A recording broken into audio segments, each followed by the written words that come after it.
Glória a Deus. Graça e paz, meus irmãos. Que o Senhor continue vos abençoando de uma forma rica e abundante. Pode tomar os vossos assentos, por gentileza. Amém, meus irmãos? Pode se assentar. Em nome de Jesus. Queria já aproveitar a oportunidade e agradecer a Deus, porque é um privilégio todas as vezes que nós somos incumbidos de ministrar a palavra de Deus. Obrigado, irmã Natália. E agradeço também ao pastor, e agradeço também a vida dos irmãos, por dar a oportunidade do Senhor falar convosco, por meio da sua bendita e santa palavra. Meus irmãos, eu prometo aos irmãos que serei breve e sucinto em minhas palavras, eu não vou me alongar, até porque o que Deus precisa não é de tempo, mas sim de espaço em nosso coração para poder operar qual seja a boa, perfeita e agradável vontade dele sobre a nossa vida. Posso ouvir um amém? Louvado seja Deus, que bom.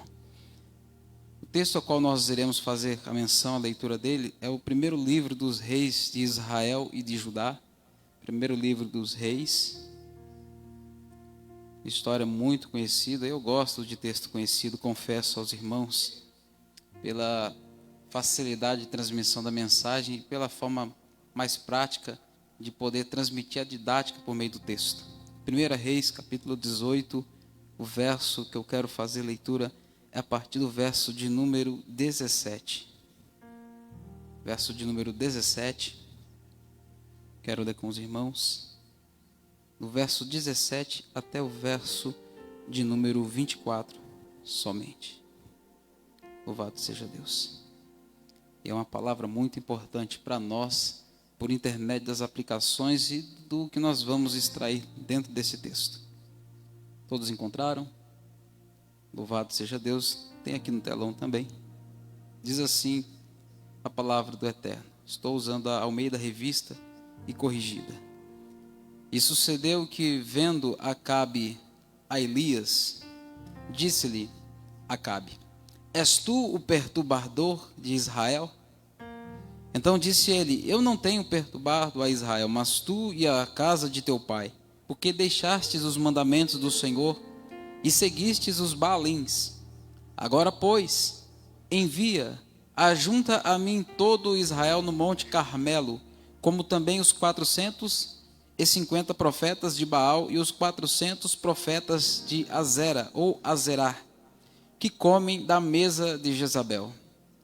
Então enviou Acabe os mensageiros a todos os filhos de Israel e ajuntou os profetas no monte Carmelo. Verso 21.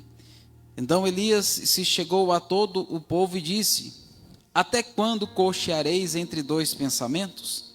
Se o Senhor é Deus, seguiu, e se Baal, seguiu. Porém o povo lhe não respondeu nada. Então disse Elias ao povo: Só eu fiquei por profeta do Senhor, e os profetas de Baal são 450 homens.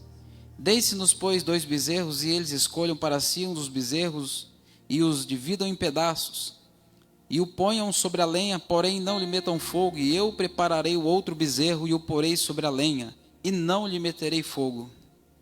Então invocai o nome do vosso Deus, e eu invocarei o nome do Senhor. E há de ser que o Deus que responder por fogo, esse será Deus. E todo o povo respondeu e disse: É boa esta palavra. Amém. Meus irmãos, quando nós entendemos a leitura a qual nós fizemos, nós percebemos algo interessante para os nossos dias. E todas as vezes que nós formos falar acerca de um texto, para nós entendermos a leitura do texto ora lido, precisamos entender o contexto, ou seja, aquilo que vem antes do texto. Não se sabe da linhagem do profeta por nome Elias, a qual nós fizemos a menção do nome dele. Mas se sabe que Elias, ele vai ser levantado por Deus, irmão Tiago, dentro de um cenário onde Deus precisava levantar alguém de fato para combater a idolatria que estava acontecendo no meio do povo de Deus, no meio do povo de Israel. E Elias aparece exatamente fazendo isso, profetizando para o rei por nome de Acabe. Interessante, todos sabemos que naqueles tempos o ministério profético ele não estava em alta. Não é talvez como nos dias de hoje, onde todos querem ser profetas, ou todos dizem que são profetas, a maioria por aí. Enche o peito e diz, eu sou profeta. Antes do nome ele fala que é profeta. Mas naqueles dias, não. Aqueles dias o ministério profético era um ministério árduo. Era um ministério trabalhoso. Por quê? Porque geralmente o profeta que era levantado por Deus, ele nunca falava aquilo que ele sentia vontade de falar. Mas ele falava aquilo que Deus tinha para falar com o seu povo por intermédio do homem de Deus. Isso gerava-se um certo desconforto. Por quê? Porque por muitas das vezes eles eram colocados as suas vidas em risco. Porque eles profetizavam para reis, para homens truculentos, para homens ferozes, por assim dizer.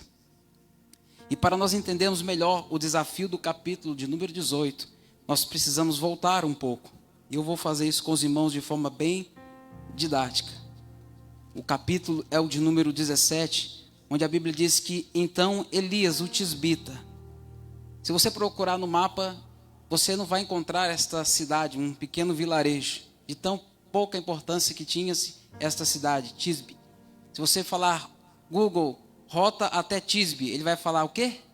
Porque não se acha. É uma cidade muito pequena, de pouca expressão. Essa é uma verdade. É tal como era a minha cidade lá também. E o interessante, irmãos, quando nós olhamos dentro desse texto, é que este homem, por nome Acabe, ele vai totalmente no contrassenso daquilo que Deus havia determinado para o seu povo. Deus havia instituído ao seu povo que o povo não deveria se casar com mulheres estranhas. E mulher estranha não é mulher desleixada, não, é mulheres estrangeiras, tá bom? Se não fala mulher estranha, o irmão já faz uma menção de algo estranho. Não, eram mulheres estrangeiras, mulheres que não eram da linhagem judaica, mulheres que não eram da mesma linhagem do povo de Deus. Então havia-se uma ordenança para que eles não formassem estas alianças. Daí já fica algo para nós entendermos e aplicarmos para nossas vidas. Nós devemos estar atentos às alianças que nós fazemos ao longo da nossa vida. Eu sempre falo essa fala, existem certos tipos de pessoas que não são pessoas certas para fazerem parte do seu convívio social e do seu círculo de amizades. Por quê? Porque algumas amizades podem te afastar de Deus. Algumas amizades podem afastar você do propósito que Deus tem para a tua vida. E nós vamos ver isso exatamente dentro do texto. Acabe vai totalmente no contrassenso e se casa com uma mulher estrangeira, a saber, a Jezabel. Jezabel, que era filha de Etibaal. Etibaal, que por sua vez era um homem tão violento e tão truculento, que segundo a história secular, ele vai até Sidom, ele assassina o rei dos Sidônios por nome Félis, porque ele almejava o trono, porque ele anelava por se tornar o rei daquela nação, daquele povo. E ele assassina e usurpa o trono, se tornando o rei dos Sidônios, e por consequência Jezabel torna-se a princesa. E Acabe, ele se casa com esta mulher. Aí alguém pensa, mas qual seria o problema? Vários problemas. Primeiro, após Acabe se casar com Jezabel, a primeira coisa que Jezabel vai fazer é algo que nós devemos estar atentos aos nossos dias. Primeiro, nós entendemos que nós somos pessoas influenciadas, mas também nós somos pessoas influenciadoras. Das duas opções nós devemos escolher apenas uma. Por quê? Porque nós podemos facilmente influenciar pessoas através daquilo que nós somos. Isso é algo positivo e bom se você adotar os padrões bíblicos para a sua vida. Você vai influenciar pessoas, você vai conseguir trazer pessoas para mais perto de Deus, você vai fazer com que pessoas sintam desejo de servir melhor ao Senhor através da tua vida, você vai fazer com que pessoas se sintam bem estando ao teu lado. Por quê? Porque você é alguém que tem o poder de influência sobre alguém. Isso é muito bom. Só que no contraponto nós temos algo também que se torna muito perigoso. Qual? De nós sermos pessoas influenciadas. E qual que é o perigo nisso? Se nós influenciamos, nós não podemos ser influenciados? É claro que podemos. Só que o problema é quando as nossas influências externas, elas se tornam prejudiciais para as nossas vidas, nós devemos tomar atenção. Porque é exatamente isso que o mundo está tentando fazer com você. Exatamente isso, pastor Adevair, que o mundo está tentando fazer comigo, conosco, com a igreja. Está tentando de todas as maneiras nos influenciar. Primeira coisa que Jezabel ela vai fazer, ela vai institucionalizar o culto a Baal dentro da nação de Israel. Entenda bem, por favor. Até então o povo de Deus que adorava somente ao único e exclusivo Deus, até então o povo que era um povo monoteísta, ou seja, adoravam somente um Deus, eles deixam com que a adoração a outros deuses passem a fazer parte do culto dentro de Samaria. Isso é um perigo, sabe por quê? Porque após o culto ser institucionalizado dentro da nação de Israel, o povo que anteriormente adorava somente ao Deus eterno, estão agora também adorando a Baal, a Astarote, aos Baalins. Por quê? Por conta da influência de Jezabel. O seu pai, Etbaal, ele havia ensinado ela muito bem os preceitos. Ele havia ensinado Jezabel e a sua casa, a sua prole, a sua posteridade, que Baal verdadeiramente era Deus. E ela cresceu com isso. E isso fez com que ela influenciasse Acabe. Já falei isso em outras oportunidades. Acabe nunca foi referência de nada para nós. Não era referência de pai. Até porque o seu pai também não era flor que se cheirasse. Seus filhos foram piores do que ele. Ele não era exemplo de marido, até porque ele não tinha pulso, ele não tinha firmeza. Ele não era exemplo de rei, até porque quem reinava a nação não era Acabe, sabemos disso, era Jezabel. Jezabel, ela vai construir um templo pagão dentro de Samaria. Jezabel, ela vai fazer com que parte do povo também, por intermédio da sua influência, influenciando o rei Acabe, e Acabe influenciando o povo, adorasse a deuses estranhos. Percebe-se, irmãos, como é perigoso perigosas algumas alianças? Fica alerta para mim e para a tua vida. Cuidado com amizades que têm tentado te influenciar e te afastar de Deus. Cuidado com pessoas que, por não terem talvez os princípios, os preceitos bíblicos adotados sobre si, elas não consigam transmitir para você a clareza do que realmente é a palavra de Deus, que é o nosso manual de regra e fé. A nossa conduta, ela não é uma conduta espúria, ela é uma conduta que é dirigida pela palavra de Deus. Todas as vezes que nós nos dirigimos ou nós nos conduzimos por intermédio daquilo que nós achamos que é o certo, sem consultar as escrituras, nós estamos andando por nós mesmos, nós corremos o risco de fazer como fez este rei Acabe, de entrar pelos mesmos caminhos, porque quando, pastor, se fala de idolatria, a primeira imagem, a primeira menção, a primeira fala que talvez venha nos lábios de alguém é idolatria, imagens de escultura, só que não. Existem várias formas e vários meios de idolatria e o texto vai nos ensinar acerca disso e nós vamos falar disso também. Por que isso é importante, irmãos? Porque nos dias a quais nós estamos vivendo, duas coisas, ou você influencia ou você é influenciado. Acabe, agora ele passa a adorar a Deus e a adorar a Baal ao mesmo tempo. Eu digo para você do que pior do que a adoração ou a idolatria declarada é a adoração dividida. É melhor alguém que, olha, eu sou idólatra mesmo, eu não adoro a Deus, eu adoro a deuses estranhos e essa é a minha escolha, ponto. É melhor que assim seja do que uma adoração dividida. Uma hora adora-se a Deus, outra hora adora-se a Baal. Uma hora eu quero Deus, outra hora eu não quero mais o Deus verdadeiro, eu quero adorar aquilo que eu sinto prazer e vontade, o Deus dos meus prazeres. Porque, irmãos, entendam, um culto que não glorifica a Deus, um culto onde eu faço aquilo que eu quero, aquilo que eu gosto, aquilo que eu sinto vontade e desejo na minha carne, não é um culto a Deus, é um culto a mim mesmo. É um culto particular a mim mesmo. Porque cultuar e servir a Deus é exatamente isso, é você, é eu, é nós, irmos no contraponto daquilo que é a nossa vontade.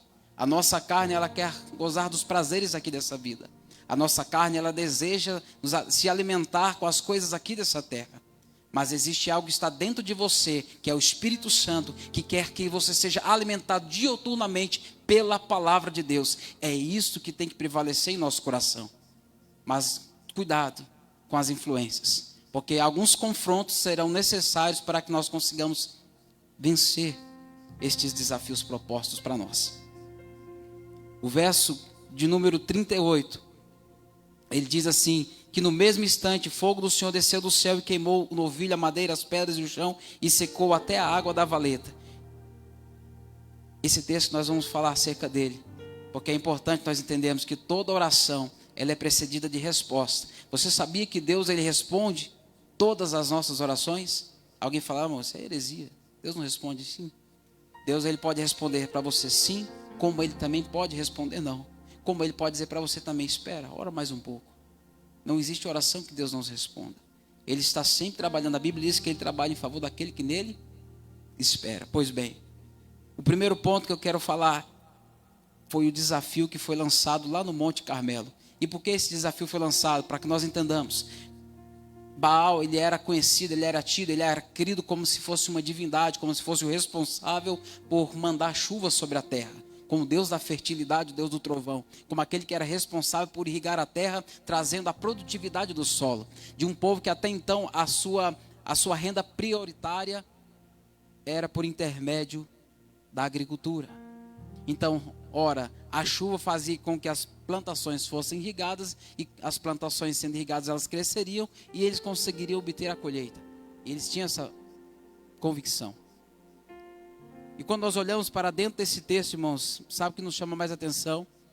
É que o povo estava exatamente se afastando de Deus. Sabe por quê? Você já conhece a história? Quando nós estamos em cima do muro. Quando nós estamos em cima do muro, na realidade, nós já tomamos uma decisão. Porque o muro, vou trocar aqui, irmãos. Ou eu estou ficando sem voz. Glória a Deus. Melhorou. E dentro disso nós entendemos que eles acreditavam e tinham essa crença e convicção de que Baal era o Deus da fertilidade, o Deus que enviava a chuva. E por isso eles vão acreditar e vão credibilizar Baal como se fosse o Deus da fertilidade. E no verso de número 1 do capítulo 17, levanta-se Elias, o tisbita. E olha a palavra que sai dos lábios dele. Elias, o tisbita, dos moradores de Gileade, disse a Acabe: vive o Senhor Deus de Israel, perante cuja face estou, que nestes anos nem orvalho nem chuva haverá, senão segundo a minha palavra. Isso aqui foi profético.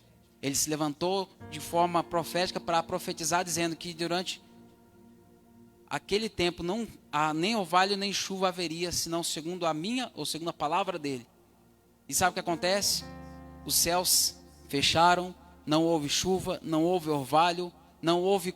Entenda uma coisa, irmãos, imagina você lança a semente, você prepara a terra, você ara o campo, você espera a semente produzir, brotar, só que a chuva não vem, então a semente ela não cresce, ela não brota. Então todo o trabalho que o povo havia em si se empenhado, agora é frustrado. Eu entendo e percebo, irmãos, que existem alguns confrontos que vão exigir de nós alguns sacrifícios. Ele sim, como profeta de Deus, ele passou também pelas adversidades causadas pela palavra que ele mesmo liberou. Quero dizer o que com isso? Simples. Às vezes você, como homem e mulher de Deus, você vai liberar palavras proféticas dentro da sua casa. E não espere que você não vai passar pelas consequências da palavra que você mesmo liberou através daquilo que Deus tem para fazer na tua casa. Quem que nunca passou por alguma circunstância dentro de casa, que não passou pela prova ou pela peleja junto com a esposa? Quando Deus sabe aquele momento que Deus está trabalhando, Deus já fez isso lá em casa também. Como fala a minha esposa, ela é minha vaza. E às vezes Deus também pega e trabalha na vida dela, só que eu passo junto também no processo. E às vezes algumas orações que eu mesmo faço. Eu falo, Senhor, vai lá, Senhor, pega ela, levanta ela, faz ela uma serva. E às vezes nós não entendemos, às vezes nós oramos e não percebemos que o Deus começa a trabalhar.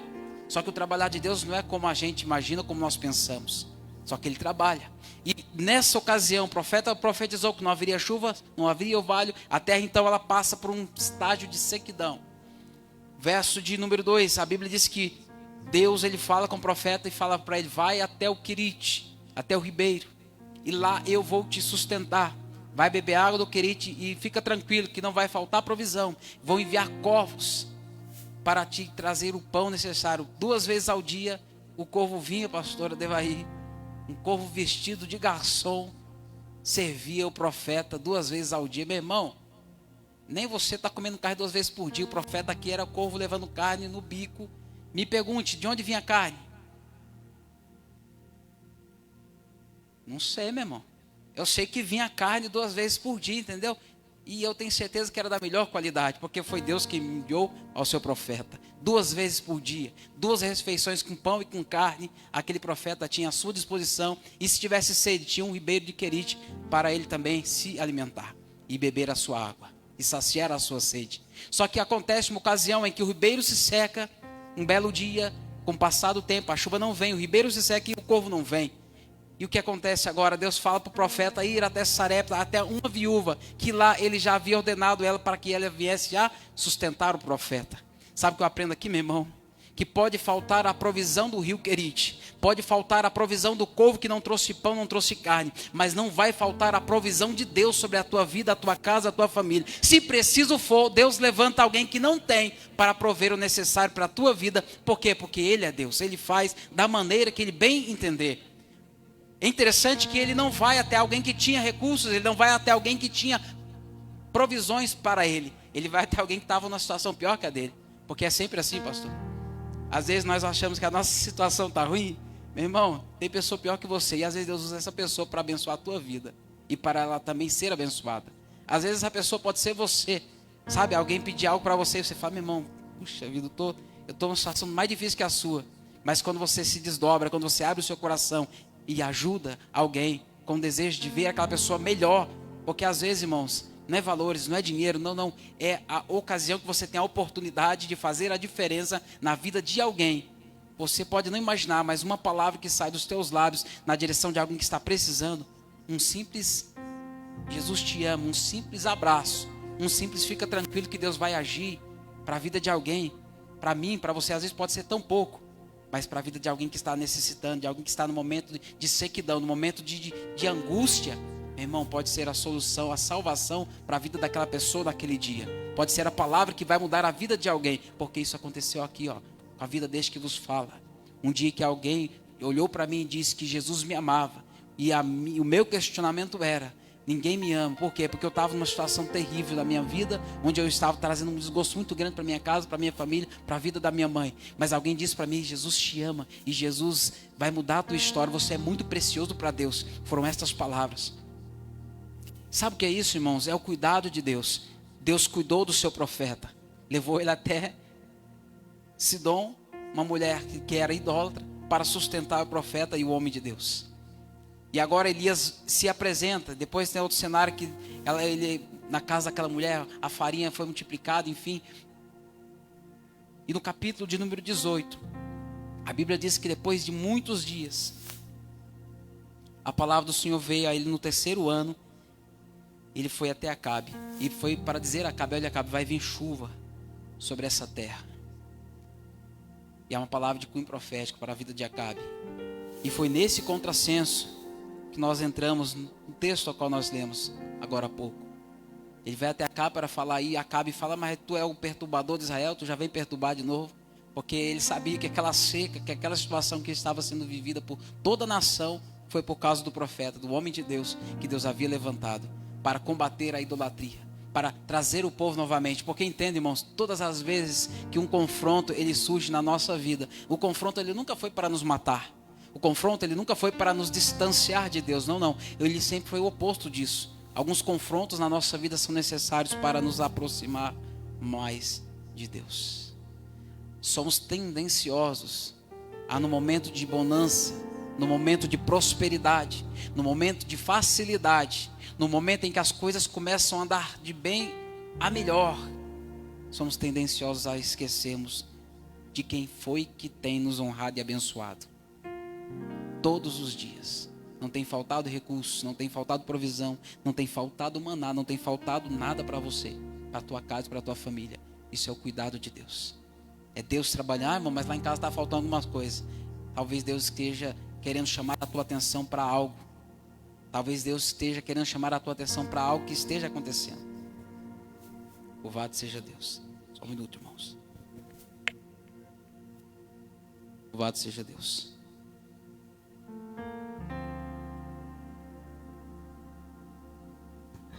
Entenda.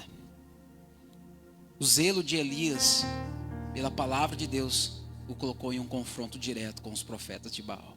Só que quem lança esse desafio não foram os profetas de Baal, foi o próprio Elias, porque Deus tinha um propósito para realizar através da vida do seu profeta. O que eu quero dizer com isso é que o zelo pela palavra de Deus vai gerar em nós alguns confrontos. Sabe, eu não sei, mas talvez você seja aquele tipo de pessoa em que não gosta e que não suporta quando alguém vem falar mal do seu irmão para você. Ou talvez quando alguém vem falar mal da tua igreja para você. Talvez você seja um daqueles que fica irado. Fala, não, irmão, que isso? Vai orar, vai se converter, abençoado. O profeta Elias era esse homem. O profeta Elias era este irmão. Era este servo de Deus. Era este profeta ousado que tinha sempre uma palavra afiada contra aqueles que se levantavam contra a vontade de Deus. E por causa da apostasia é abandono da fé, e por causa da idolatria, e por causa de uma liderança fracassada por meio do rei Acabe, o povo agora está padecendo. O povo agora está perecendo. E isso aqui é grave, ou melhor, gravíssimo. E verso de número 21, vou ler do 17 em diante, para nós entrarmos no texto.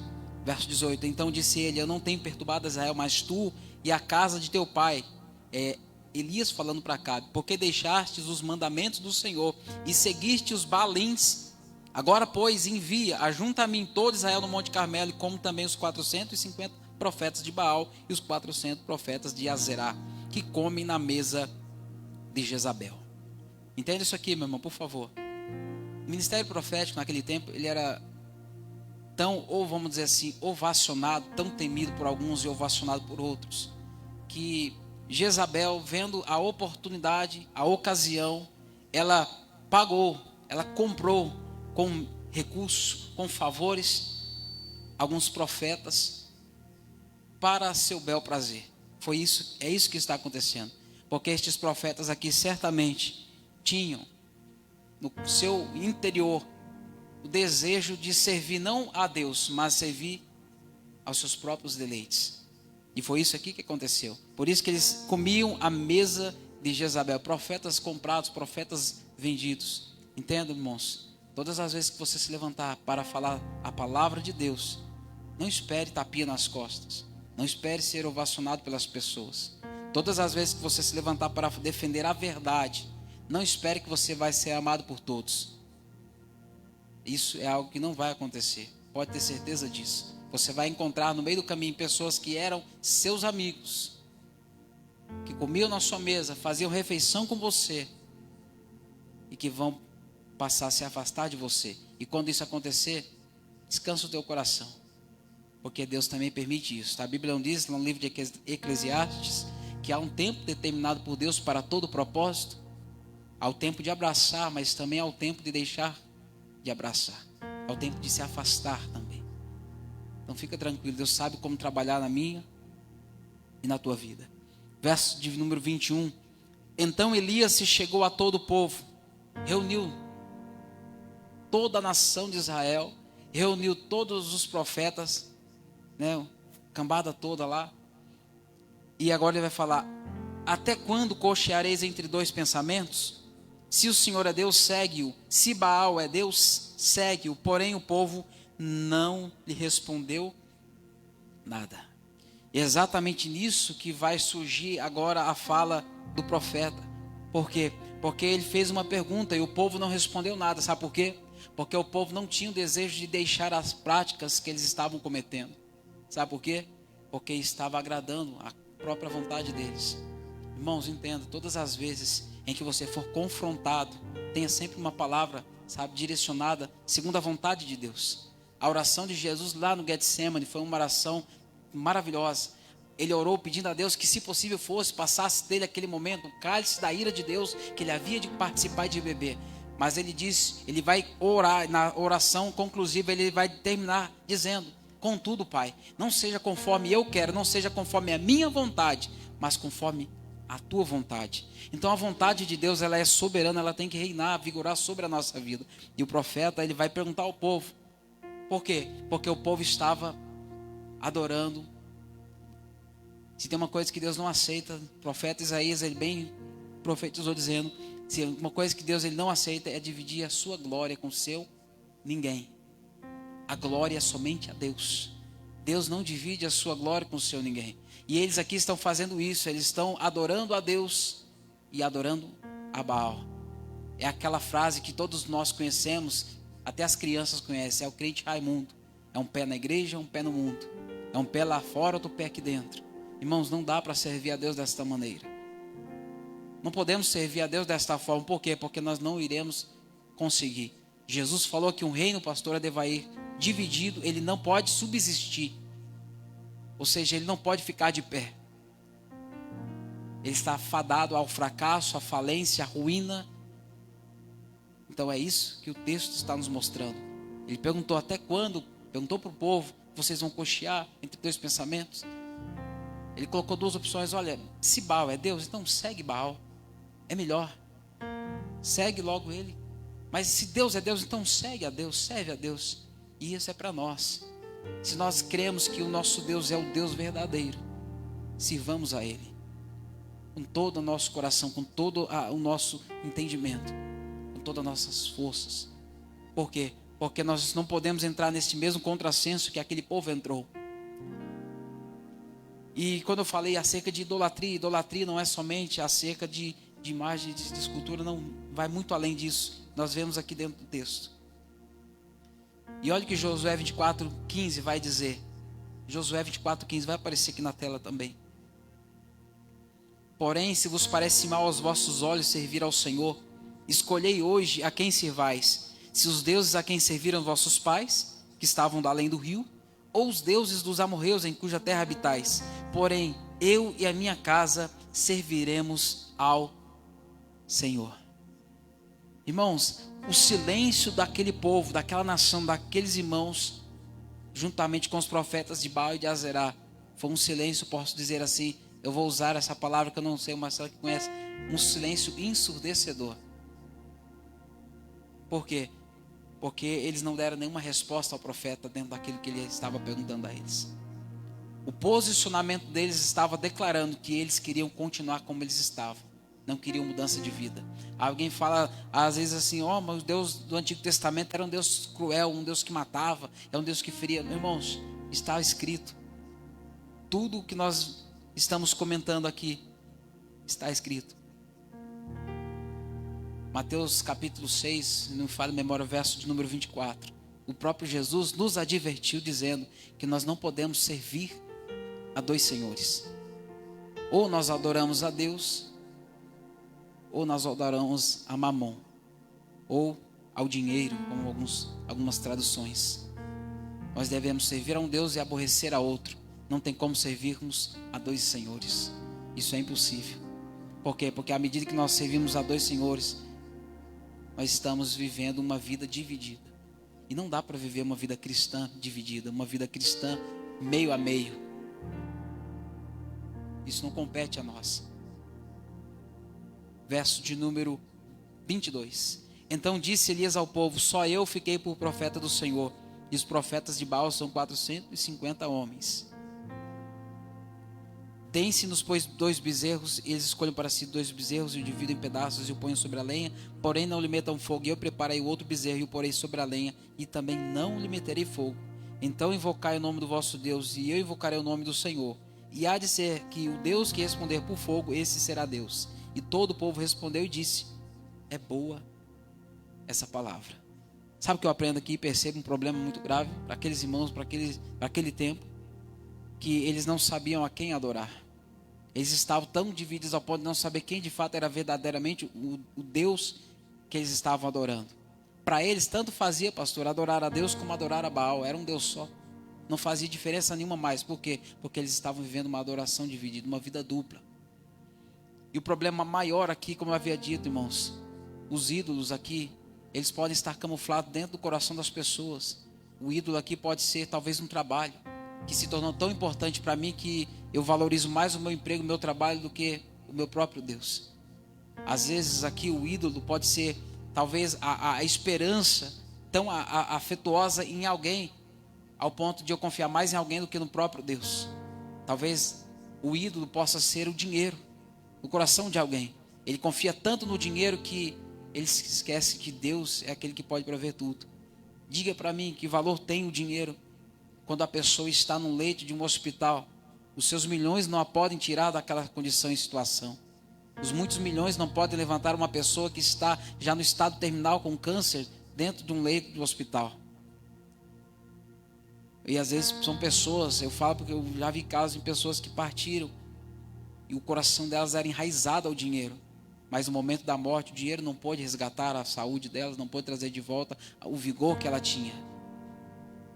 Se matou de tanto trabalhar, ao ponto de adoecer e morrer, e o dinheiro não pôde trazer de volta aquilo que ela um dia tanto sonhou, que era a sua saúde. Por isso o dinheiro, os ídolos podem ser muitas coisas. O ídolo pode ser aquilo que toma a primazia da nossa vida no lugar de Deus. E esse povo estava vivendo exatamente isso. E depois desse contraponto, ele vai no verso de número 24, qual nós fizemos. Fazer um desafio para o povo. Vamos fazer o seguinte, vamos saber quem é verdadeiramente Deus. Vamos fazer uma oração. Vocês fazem a oração de vocês. Depois eu faço a minha. O Deus que responder por fogo, esse verdadeiramente vai ser o Deus que nós devemos servir. E o povo respondeu, boa é essa palavra. E sabe o que me chama a atenção? É que o profeta Elias, ele toma a frente, ele toma a dianteira. Irmãos, vai ter momento na tua vida que você vai ter que tomar a frente. Que você vai ter que ser ousado e falar, irmãos, isso aí está errado. Tomar a frente e usar, sabe, a sua vida com ousadia como servo de Deus. Eu tenho certeza, acontece comigo. Se acontece comigo, eu tenho certeza, você é crente também, acontece com você. Quando pessoas vêm falar mal da minha igreja, vêm falar mal dos meus irmãos, vem falar mal, sabe, de pessoas que... Sabe qual é a minha resposta, irmãos? Irmão, vai orar. Porque a partir do momento em que eu abro, que eu uso os meus lábios para falar mal de um irmão, para falar mal de você, para alguém, eu estou sendo usado como uma ferramenta de destruição, de aniquilação, para matar alguém. Porque palavras, elas podem matar pessoas. Mas a partir do momento que eu entendo que da mesma forma que o Deus que trabalha na minha vida e trabalha na tua também, o mesmo Deus que alcançou a minha vida, Ele pode também alcançar a vida do meu irmão. Meu irmão, tem um irmão que há um tempo atrás estava vivendo uma situação difícil, uma situação muito difícil. E eu via muitas pessoas julgando, criticando, falando da família. Falando, nossa, por que vocês não cuidam dele? Por que vocês não fazem algo por ele? Por que vocês não ajudam ele? Nem sabendo da situação que nós estávamos vivendo com ele. Meu irmão Reginaldo. E minha mãe está assistindo. Ela sabe disso. Eu falei, irmão, vai orar. Você não conhece a história, você está vendo só uma pequena parte, um capítulo só. Se você tivesse acompanhado a história, você nem imagina. Há mais de 3 anos nós viemos lutando em prol de uma situação. E Deus tem trabalhado, e eu agradeço aos irmãos que têm orado, têm ajudado em oração. E Deus tem trabalhado na vida do meu irmão. Mas sabe o que é isso? Nós entendemos que nós falarmos contrário, ou falarmos mal, ou julgarmos a pessoa sem conhecer a história, não vai mudar nada, irmãos. Mas a nossa oração, ela pode mudar a história de alguém. O profeta Elias, ele vai para cima, ele fala, vamos orar. O Deus que responder com fogo, esse verdadeiramente é Deus. Esse desafio foi bom, foi boa essa palavra. Verso de número 26 em diante. E tomaram o bezerro que lhes dera e o prepararam. E invocaram o nome de Baal desde a manhã até o meio-dia, dizendo, Baal, responde-nos. Porém, nem havia voz, nem quem respondesse, e saltavam sobre o altar que tinha feito. E sucedeu que ao meio-dia Elias zombava deles e dizia, clamai em altas vozes, porque ele é um Deus, e pode ser que esteja falando, ou que tem alguma coisa para fazer, ou de repente foi alguma viagem, porventura está dormindo e vai despertar. E eles clamavam a grandes vozes, e se retalhavam com facas, com lancetas, conforme seu costume, até derramarem sangue sobre si. E sucedeu que, passado ao meio-dia, profetizaram eles até que a oferta de manjares se oferecesse. Porém não houve voz, nem resposta, nem ação alguma. Irmãos, isso aqui é interessante. Porque o profeta Elias, ele fez o convite do desafio. Os profetas de Baal, eles fizeram todo o seu ritual, se cortaram, se feriram, tiraram sangue de si, derramaram sobre o altar deles. Até o meio-dia nada aconteceu, não houve resposta, nem houve voz, nem atenção alguma do seu Deus. E o profeta Elias, no verso 30, então Elias disse ao povo, chegai-vos a mim, e todo o povo se chegou a ele, e reparou o altar do Senhor que estava quebrado. É isso aqui que mexeu dentro do meu coração quando eu estava fazendo essa leitura. Quantas pessoas têm orado, têm buscado, têm clamado, têm se empenhado em fazer com que algo aconteça na sua vida e nada tem acontecido. Antes de fazer qualquer coisa, antes de orar, primeiro ele reparou o altar que havia sido quebrado. Antes de nós fazermos qualquer coisa, irmãos, nós precisamos reparar o altar que está quebrado. Eu não sei qual é o altar que está quebrado, mas se essa palavra mexeu comigo é porque ela precisa ser transmitida. Se é o altar da oração, se é o altar da comunhão, se é o altar da busca da presença de Deus, se é o altar do jejum, se é o altar do perdão. Eu não sei qual é o altar que precisa ser consertado para que você venha viver o extraordinário de Deus, para que você venha orar e fogo venha cair como resposta de Deus sobre a tua vida. Mas eu sei que por meio dessa palavra que nós precisamos reparar o altar que está quebrado. Verso 31. Elias tomou 12 pedras conforme o número das tribos dos filhos de Jacó, a qual veio a palavra do Senhor dizendo: Israel será o teu nome. Ele pegou 12 pedras, reparou o altar, as 12 pedras que representavam naquela situação as 12 tribos de Israel, que até então estava dividida, trazendo ao entendimento, principalmente daqueles que conheciam a história do Deus de Israel, a unidade que estava sendo transmitida por meio daquele ato profético. As tribos estavam divididas, mas ele está trazendo aqui para que o povo entendesse que Deus ele trabalha dentro da unidade, da comunhão. E é exatamente isso que ele vai fazer. Juntou as 12 pedras que representavam as 12 tribos de Israel. Primeiro ele vai, cavou um rego em volta do altar, colocou a lenha, dividiu o bezerro em pedaços sobre a lenha e pediu para que se derramasse 4 cântaros de água sobre o holocausto. Fez isso uma vez, 2 vezes, 3 vezes. Meu irmão, estava num cenário de seca naquele tempo, naquela ocasião. E esse camarada aqui, ele pediu para que fosse derramado água sobre o altar. Melhor, ele pediu para que construísse ao redor do altar, irmã Fran, um rego, uma vala, uma valeta, para que a água não viesse a se perder. Eu imagino os profetas de Baal olhando aquela situação, aquela ocasião. Sabe por que Deus foi tão categórico dentro disso que ele permitiu que acontecesse? É para que ninguém viesse a ousar, nem sequer por um pensamento, a imaginar que aquilo fosse um truque, que aquilo fosse algo inventado, que aquilo fosse uma artimanha do profeta Elias para chamar a atenção do povo. Meu irmão, quem já trabalhou na rua, quem já precisou fazer fogo a lenha, já sabe como que dá trabalho para acender uma lenha quando ela está verde. Quem dirá quando ela está molhada. E ele vai com 4 cântaros de água por 3 vezes e joga por cima do altar, ao ponto de molhar o sacrifício, as pedras, o altar, todo ao redor, e ainda encheu as valetas de água. E os profetas de Baal, imagino eu, não diz a Bíblia, mas posso conjecturar, olhando. Sabe o que é isso? É a certeza que ele tinha de que Deus ia fazer algo extraordinário. Irmãos, entenda, existem situações na minha vida, na sua vida, em que Deus ele vai permitir alguns confrontos para que o nome dele seja glorificado. Sabe por quê, pastor, que nos nossos dias nós temos visto, ou melhor, temos diminuído a incidência de ver, eu não estou dizendo que não aconteça, por favor me entenda, mas de ver curas miraculosas dentro da igreja, porque muitas das vezes nós estamos deixando de orar. Eu me lembro, e é uma verdade, quando eu me converti, era costume da igreja, pelo menos onde eu tive a oportunidade de congregar por aproximadamente 2 anos. Final de culto de sexta-feira, nós tínhamos aquele momento da oração. Levantava a mão, alguém está sentindo alguma coisa, algum incômodo, alguma enfermidade, os irmãos vinham à frente. Nós fazíamos aquele momento de oração. Deus, ele operava e Deus fazia. Ah, mas Deus nos faz nos dias de hoje? Faz, irmãos, entenda por favor a minha fala.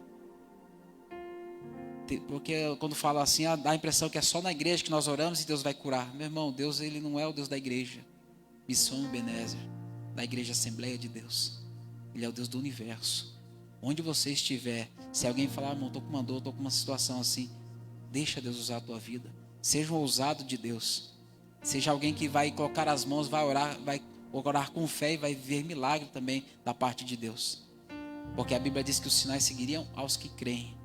Então, se você crê no poder de Deus, Deus pode usar a tua vida de uma forma extraordinária, como usou a vida do profeta. Verso de número 35. De maneira que a água corria ao redor do altar e ainda até o rego encheu-se de água. Sucedeu, pois, que oferecendo a oferta de manjares, o profeta Elias se chegou e disse: olha a oração do profeta Elias. Na hora costumeira de oferecer o sacrifício da tarde, o profeta Elias se aproximou do altar e orou: ó Senhor, Deus de Abraão, Isaque e Jacó, prova hoje que és Deus em Israel e que sou teu servo. Prova que fiz tudo isso por ordem tua. Ó Senhor, responde-me, que este povo saiba que tu, ó Senhor, és o verdadeiro Deus. Estás buscando o povo de volta para ti. Percebe-se que a coragem e a fé aqui estão patentes, estão ardendo, latentes dentro do coração do profeta Elias. E sabe o que eu aprendo aqui, meu irmão? Que essa oração, além de ser uma oração confiante, era uma oração que tinha propósito. A oração dele não foi para exaltar o nome dele, a oração dele não foi para trazer benefício para si próprio. A oração dele aqui foi para trazer o povo de volta para Deus. É o que ele diz no final do verso de número 37. Buscando o povo de volta para ti. Então, nada mais é este confronto com os 400 profetas de Baal, os 450 profetas de Azera. Foi exatamente isso, para trazer o povo de volta para si. Diferente dos profetas de Baal, que fizeram todo um rito, toda uma cerimônia, toda uma encenação, se cortaram, se feriram, e clamavam em altas vozes, e gritavam, e nada aconteceu. Sabe o que eu aprendo, irmãos? Que Deus não precisa, não precisa da minha entonação de voz, não precisa tentar encontrar meios, palavras bonitas para agradar a Ele, para impressionar a Deus. Isso aí é para nós, é para nós homens, uns para com os outros. Às vezes nós oramos, tentamos fazer algo assim, isso é para nós mesmos. Mas para Deus, Deus não precisa disso. A oração do profeta foi uma oração simples. Tiago vai falar que Elias, ele era um homem sujeito às mesmas paixões que eu e você. Mas ele orou e o fogo caiu do céu. Ele orou e a chuva não veio sobre a terra. Ele dobrou os seus joelhos e colocou a sua cabeça sobre os seus joelhos, orou também, e a Bíblia diz que chuva veio sobre a terra. Oração simples, mas uma oração confiante. Por que nos nossos dias nós temos visto menos? Porque às vezes a nossa fé está diminuindo. Sabe por que eu digo isso, irmãos? Na minha conversão, já falei isso uma vez, quando eu me converti, quando Deus alcançou minha vida, na sala da casa da minha mãe, no dia 26 de novembro de 2007 para 2008, foi algo tão extraordinário que naquele dia eu havia estragado, tinha bebido, fumado, tinha feito arrebento. Só que naquele dia eu estava tão desgostoso, tão angustiado, que eu não consegui sair para a rua, eu fiquei. E foi o melhor dia para mim, na minha vida. Por quê? Porque no dia seguinte, após o culto, após ouvir a palavra, após entender, irmãos, eu confesso diante de Deus, no dia seguinte, eu não sentia, e não foi a unção de Manassés, nem de Efraim, não esqueci não, meu irmão, eu lembrava. Só que eu não sentia vontade, desejo de participar, de usar a droga, de usar o álcool. Meu coração estava diferente. Sabe por quê? Porque foi uma oração que eu fiz. Eu falei, Deus, eu não quero mais essa vida para mim. Eu preciso sair disso aqui. Eu não quero mais trazer desgosto para minha mãe. Porque o que mais dói, eu imagino, no coração de um filho que ama a sua mãe, é chegar em casa de madrugada, entorpecido, louco, e ver a sua mãe no quarto, no joelho dobrado, clamando a Deus, Senhor, salva meu filho, salva meu filho, salva meu filho. Oração simples, sem muito, sabe? E Deus ouviu a oração da senhora, minha mãe, uma oração simples, assim como Deus ouviu a oração do profeta Elias, assim como Deus ouve a tua oração, na tua simplicidade, Deus, Ele trabalha e opera de uma forma extraordinária. O que Deus precisa, irmãos? Simplesmente fé. A Bíblia diz que sem fé eu não posso agradar a Deus. Aquele que se aproxima de Deus, ele precisa crer que, primeiramente, que Ele existe e que Ele é galardoador daquele que o busca. Então, creia que Deus pode fazer algo extraordinário sobre a tua vida. A oração de Elias mudou todo o cenário. E finalizado, verso 37, verso 39, perdão, após a oração. O que vendo, Todo o povo caiu sobre os seus rostos e disse: só o Senhor é Deus. Só o Senhor é Deus. E Elias lhes disse: lançai mão dos profetas de Baal, que nenhum deles escape. E lançaram mão deles. E Elias os fez descer ao ribeiro de Quizon, e ali os matou. Então disse Elias a Acabe: sobe, come e bebe, porque ruído há de uma abundante chuva. E Acabe subiu a comer e a beber. Mas Elias subiu ao cume do Carmelo, e se inclinou por terra, e meteu o seu rosto entre os seus joelhos, e disse ao seu moço: sobe agora, olha para a banda do mar. E subiu e olhou, e disse: não há nada. Então disse: torna lá 7 vezes. E sucedeu que a 7ª vez disse: eis que uma pequena nuvem como a mão de um homem subindo do mar. Então disse ele: sobe e diz a Acabe: aparelha o teu carro e desce, para que a chuva não te apanhe. E sucedeu que, entretanto, os céus se enegreceram com nuvens e vento, e veio uma grande chuva. E Acabe subiu ao carro e foi para Jezreel. E a mão do Senhor estava sobre Elias, o qual cingiu os lombos e veio correndo perante Acabe até a entrada de Jezreel. Meu irmão, isso aqui é muito, muito, muito interessante. Por quê? Porque a descida do fogo, ela vai trazer a comprovação de que Deus estava na vida do profeta Elias, e através do fogo que lambeu o altar, que o rego, consumiu as pedras, consumiu o holocausto, consumiu tudo, meu irmão. Depois lê o texto lá e viaja nas ideias também, como eu viajei aqui. Papo reto. Vê lá, tá bom? Meu irmão, é coisa de doido. Tem gente que fala assim: eu fico doidão. Meu irmão, não precisa ficar doido não. Se você ler a Bíblia, você vai ver. É muito doideira, irmãos. Quando a gente começa a ler, fala: meu Deus, que coisa de doido. Deus abriu o mar, o povo passou em terra seca, e as águas não pegaram o povo. Rapaz, aqui orou e fogo caiu do céu, meu irmão. Não foi só essa vez não, meu irmão. Elias era um incendiário, misericórdia. Certa feita, Elias estava lá, os mocinhos lá, foi atrás dele lá, ele falou assim: orou, meu irmão, uma lingueta de fogo do céu caiu, 50 já foi sapecado no fogo. Voltaram cheirando churrasco para casa. Estava entendendo? O profeta aqui era um homem de oração, irmãos. E às vezes a gente fica recluso: não vou orar não. Ora, irmãos, ora. Ora, porque Deus, ele pode trazer resposta para a tua vida. Deus, ele pode fazer algo extraordinário na tua vida também. Se você entender que a oração, ela precisa ser simples. A oração, ela precisa simplesmente ter uma coisa: fé. Mas como que eu faço isso? Como que eu faço para adquirir fé? Prática. Simples assim. A fé, ela é prática. Como que eu pratico fé? Vivendo situações. Situações que você tem vivido e tem enfrentado, tem passado. Adquira fé por meio delas. Como? Clamando a Deus: Senhor, estou passando um negócio, um trem difícil, me ajuda. Quando você vencer essa, na próxima: Senhor, eu venci daquela vez, me ajuda novamente. E vai seguindo assim, meu irmão, até o grande dia, até nós recebemos a coroa que nos está preparada. Não somente a nós, mas a todos quanto amam a vida de Jesus, como Paulo próprio escreveu, deixando para nós. Meus irmãos, e essa seca aqui, ela durou aproximadamente 3 anos. Mas o profeta orou, como ele havia predito ao rei Acabe, que Deus enviaria chuva.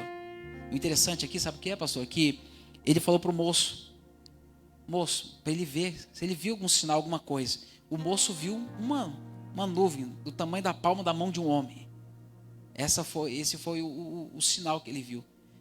Mas o profeta, quando ele orou, ele escutou um barulho, um ruído de grande chuva. Está entendendo? Que a revelação na vida do profeta sempre é maior do que aquele que está presidindo o profeta. O moço dele só conseguiu ver uma nuvem do tamanho da mão de um homem. Coisa pequena. Mas o profeta já ouviu um barulho, um ruído de grande chuva se aproximando. Sabe por quê? Porque o nível de intimidade que nós temos com Deus revela o tamanho do milagre que nós vamos viver da parte dele. Ninguém pode viver grandes milagres se não tiver intimidade com Deus. Se não buscar a comunhão, a proximidade, estar perto de Deus. Foi isso que o profeta Elias nos ensinou nessa noite. Que nós, quando nós exercitamos a nossa fé e a confiança no Senhor, nós vivemos cenários extraordinários. E a oração do profeta foi simples, irmãos. Ele só queria que o povo voltasse o seu coração para Deus. Faltar-me tempo para comentar o capítulo 19, porque depois de todo esse cenário, o capítulo 19 ele vai trazer um desfecho um pouco pesado. Depois você lê lá na sua casa, quando ele vai para o Monte Horebe. Por quê? Porque ele tinha uma expectativa: de que o povo fosse se arrepender, de que o povo fosse voltar seu coração para Deus. Ao invés disso, ele vê um cenário de desastre, catastrófico, onde muitos foram mortos ao fio da espada naquele dia. porque não deram crédito à palavra de Deus. Nessa noite eu desafio você a dar crédito ao que a palavra de Deus tem dito para você. Se a palavra de Deus ela tem dito para mim confiar e acreditar, é isso que eu tenho que fazer e ponto. Porque quando nós encontramos textos assim como este, nós percebemos que o nosso Deus, Ele é um Deus zeloso. Deus, Ele não poupou esforços para trazer a sua nação, o seu povo, para junto dEle. Assim como Deus não vai poupar esforços para trazer você para perto dEle. Alguém pode dizer, mas eu estou na igreja, eu congrego, eu estou em todos os cultos, eu faço a minha parte, eu oro, eu leio, eu consagro, eu jejuo, enfim. Mas muitas das vezes nós corremos o risco de, fazendo tudo isso, estamos vivendo longe de Deus. Porque o culto verdadeiramente que agrada a Deus não é o nosso culto.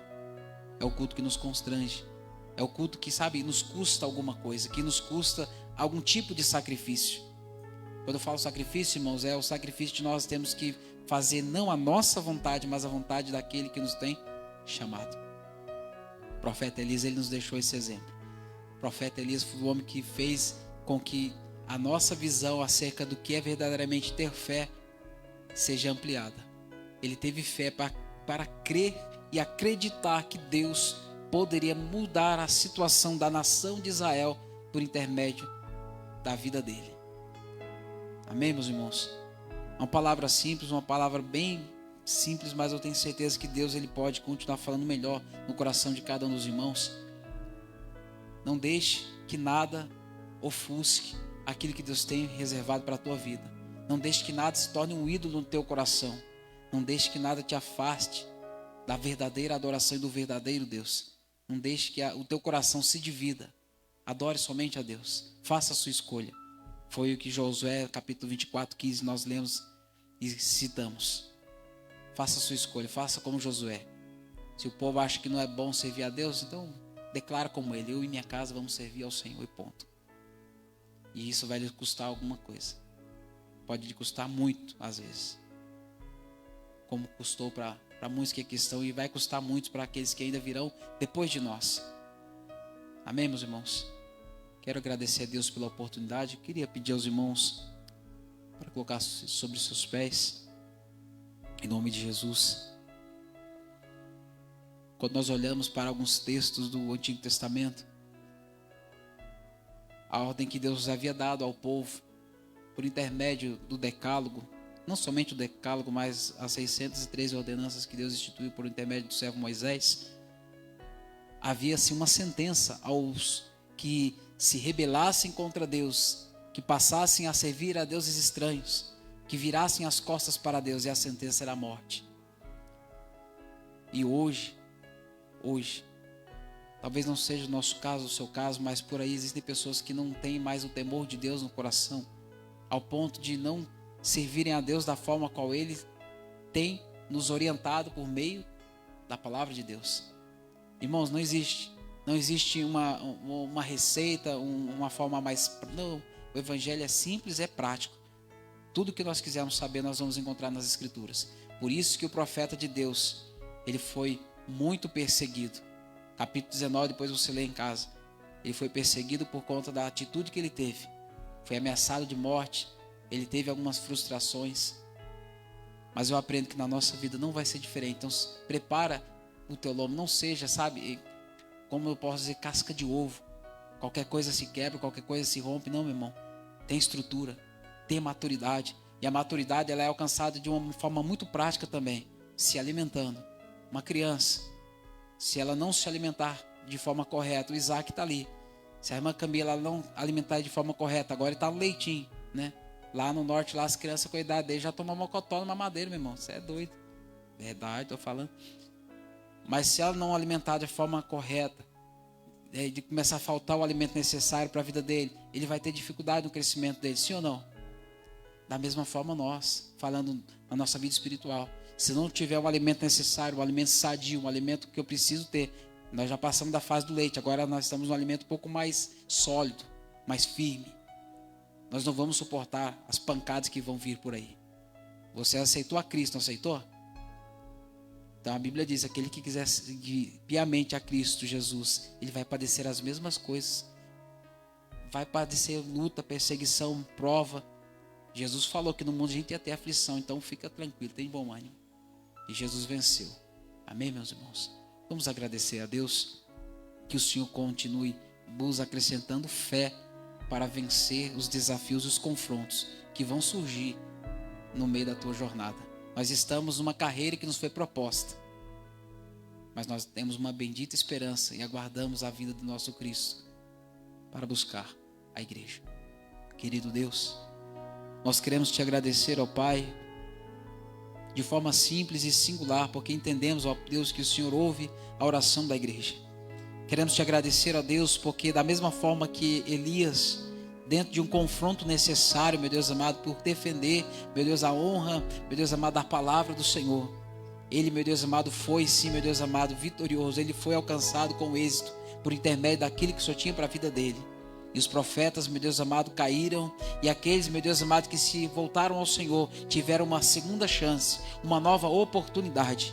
Oxalá que nós tenhamos, meu Deus amado, diuturnamente também uma nova chance, como o Senhor tem nos dado todos os dias. Uma nova oportunidade de fazer melhor, de acertar, meu Deus, de errar menos, de fazer a diferença, meu Deus amado, para esse tempo, para esta época agora, meu Deus, presente. Nos ajuda, meu Deus amado, que através de nós, através da nossa vida, possamos ver cenários sendo mudados no nome de Jesus Cristo, vidas sendo, meu Deus amado, atraídas novamente à tua presença, vidas retornando, porque foi este o propósito da oração do profeta Elias, trazer o povo, meu Deus amado, trazer o coração do povo de volta para o Senhor. Eu creio que não é diferente nesta noite, ó Deus, que a tua palavra, meu Deus amado, ela possa, em nome de Jesus, trazer, meu Deus amado, aleluia, cada coração de volta ao centro da tua vontade, de volta, meu Deus, à centralidade, meu Deus amado, aquilo que chamamos, ó Pai, de culto ao Senhor, porque nós entendemos que a nossa, ó, aleluia, que a nossa adoração, ela não pode ser uma oração dividida, mas ela tem que ser, meu Deus amado, decisiva. Temos que, meu Deus, escolher a quem nós devemos, meu Deus amado, prestar culto e adorar, e cremos, ó Deus, que nesta noite tu és o verdadeiro Deus, o Deus que responde com fogo, o Deus que traz resposta, meu Deus amado,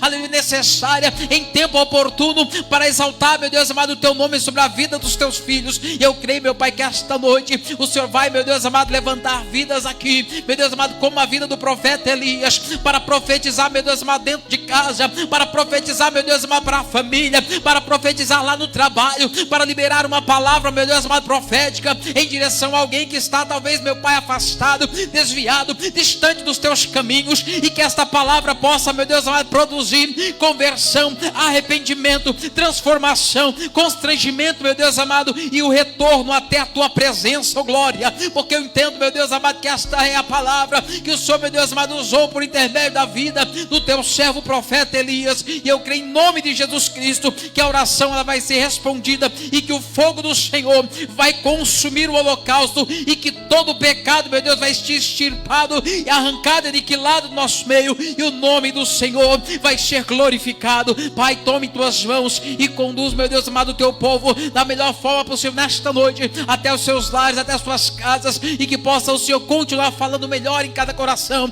e que o teu Espírito Santo, meu Deus amado, continue trabalhando, meu Deus, em cada um de nós, para nos tornarmos pessoas, aleluia, mais sensíveis à tua voz e mais prestativas, meu Deus amado, ao reino, conforme a tua vontade. É o que nós oramos e agradecemos ao Senhor, em nome do Senhor Jesus. Amém e graças a Deus. Amém, meus irmãos. Guarda essa palavra no teu coração. Seja usado tal como foi o profeta Elias, e enfrente os confrontos por amor ao reino, à obra e aquilo que Deus tem feito na tua vida, em nome de Jesus. Amém. Estenda as suas mãos com as minhas. Que o grande amor de Deus, que a graça do nosso Senhor e Salvador Jesus Cristo, e que as doces consolações do amado e amigo Espírito Santo repouse sobre cada um de nós, não somente hoje, mas para todos sempre. E todos juntos digamos amém, meus irmãos. E justificando a ausência do nosso pastor, o pastor hoje ele foi gravar sua primeira música. Vale um amém? Louvado seja Deus. Primeira música, daqui a pouquinho vai estar aí nos canais de streaming, no YouTube, tá bom? No Spotify. É bênção, irmãos. Isso é Deus cumprindo promessas na vida dos seus servos. É uma promessa que Deus já tem certamente há tempo sobre a vida do nosso pastor, e nós muito nos alegramos por isso, e é por esse motivo que ele não está aqui, tá bom, querido, nesta noite, Ele está gravando a sua primeira música, canção autoral, né, de autoria própria. Então é bênção, irmãos. É só Deus para fazer os negócios desses. Amém? Que Deus continue abençoando a vida dos irmãos. Deus abençoe. Uma excelente noite a todos. Em nome de Jesus. Mais um dia fazendo